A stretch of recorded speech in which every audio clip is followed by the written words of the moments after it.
Hey everyone, welcome to today's Explainer. I am so excited you're here with us. Today we're going to look at the world around us a little differently. I want you to think of the universe as, well, a giant video game.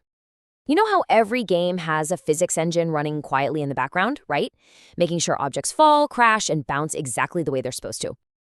Well, in the real world, the rules governing how we see literally everything around us are called geometric optics. It's basically the underlying physics engine of our universe when it comes to light. And the coolest part? Once you know the rules, you can literally predict the future of how things are going to look. But before we get to the physics, let's talk about some everyday magic. Have you ever stared into the bowl of a shiny metal spoon at breakfast and noticed your face is completely upside down? Or, have you ever looked at a straw resting in a glass of water and thought, wait a second, why does that look snapped in half? These are classic everyday mysteries that might seem like total magic. But today, we're going to solve them using the exact, predictable rules of light. So here's our level map for today's explainer. First up, level 1, bouncing light. Then we'll move to level 2, bending light. And finally, we'll face the final boss in level 3, the master code. Okay, let's dive into this. When light travels through the air and suddenly hits a new boundary, like a wall, a piece of glass, or a shiny piece of metal, it basically has to make a choice. It really only does one of two things. If it hits an opaque, solid surface, it bounces back. That's reflection. But if it hits something transparent, like water or glass, it pushes its way right through and bends. That's refraction. So we have these two parallel worlds, bouncing and bending. But as you'll see, they are governed by the exact same geometric logic. All right, level 1, bouncing light. Let's talk about mirrors. To really understand mirrors, think about bouncing a basketball. If you're dribbling on a perfectly flat, highly polished gym floor, the ball bounces exactly the way you expect it to, right? Straight down, straight up. That's a flat mirror. But what if you took that basketball to a skate park and threw it at the curved walls of a halfpipe? The ball would launch off in totally new, crazy directions depending on exactly where it hit the curve. Well, curved mirrors do the exact same thing to light. They change the game completely. Now, what's really interesting about this is that the secret behind those curves is actually super simple. Every curved mirror is basically just a sliced fragment of a larger imaginary sphere. And because it's part of a perfect sphere, it has a very strict geometric anatomy. Take a look at the blueprint here. You've got the pole, or P, which is the exact center of the mirror itself. Then you have C, the center of curvature, which would be the very middle of that giant imaginary sphere. And right in between them sits F, the principal focus. This is the absolute magic spot where light rays come together. Because of that perfect spherical shape, predicting exactly where light will bounce is actually super easy. We just need 3 simple cheat codes. First is the parallel rule. Second is the focus rule. And third is the center rule. Let's look at exactly how these play out. Okay, imagine my voice is a laser pointer guiding your eyes right now. Over on the left, the parallel rule. Look at that blue line coming in straight and parallel. When it hits the mirror, it bounces right through that pink F, the focus. Now in the middle, the focus rule. It's literally the exact reverse. A blue ray goes through the focus and bounces back perfectly parallel in pink. And finally, on the right, the center rule. If a ray passes through C, it hits the mirror dead on and bounces straight back exactly where it came from. If you learn these 3 lines, you can map any mirror in the universe.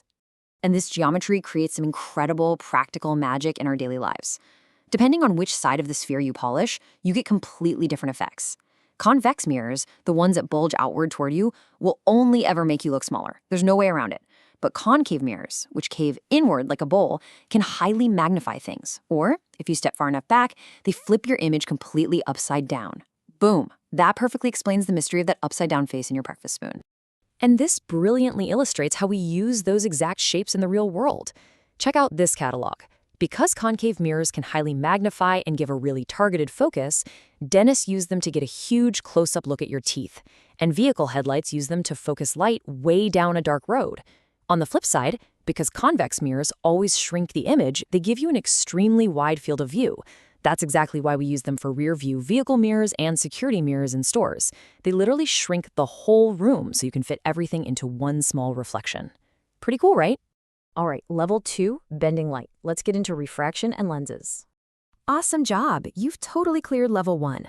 Now, in level 2, we're looking at situations where light doesn't bounce, but pushes its way right through transparent objects. To really grasp refraction, or bending light, I want you to imagine you're sprinting at top speed down a smooth concrete sidewalk. Suddenly, without stopping, you step right into a patch of thick, sticky mud. What happens? You immediately slow down, and your body probably stumbles and shifts direction. Well, light does the exact same thing. When light travels from empty air into something thicker and denser, like glass or water, it changes speed and it changes direction. Take a look at these speedometers for light. In a vacuum or in the air, light is hitting its absolute maximum speed. We're talking about 300 million meters per second. We give that a refractive index of 1. But when it hits water, it slows down, giving it an index of 1.33. Now look at the bottom dial, a diamond. A diamond is incredibly optically dense. When light enters a diamond, it hits the brakes hard. The formula here is simple. The index n equals the speed of light in a vacuum divided by the speed in that specific medium. So a diamond has a massive refractive index of 2.42. So here's what that stumbling looks like in action. When the blue light ray enters the denser glass slab, it slows down and bends sharply inwards towards the dotted line. It's trudging through the mud, but look at what happens when it leaves. It exits the dense glass back into the rare air, speeds right back up, and bends away. Because of Snell's law, it returns to the exact same angle it started with, just slightly shifted over. And hey, this bending is exactly why your straw looks broken in a glass of water. The light from the bottom of the straw is literally bending through the water before it even hits your eye. Let's see how this builds into lenses. Unlike a solid mirror, a lens is totally transparent, meaning light can travel right through it from either direction. Because of this, a lens isn't just one sliced sphere. It's bounded by two imaginary spherical surfaces. That means you don't just have one center and one focus. You actually have two foci, f1 and f2, one on each side.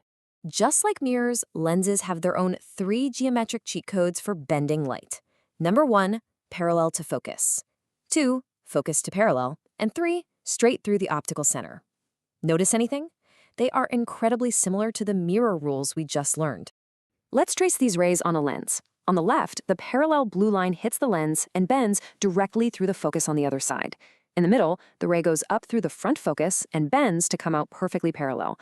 But guide your eyes to the right side of the slide right now because this is the coolest one. The third rule. If a ray of light is aimed exactly at the optical center, the absolute middle of the lens, it doesn't bend at all.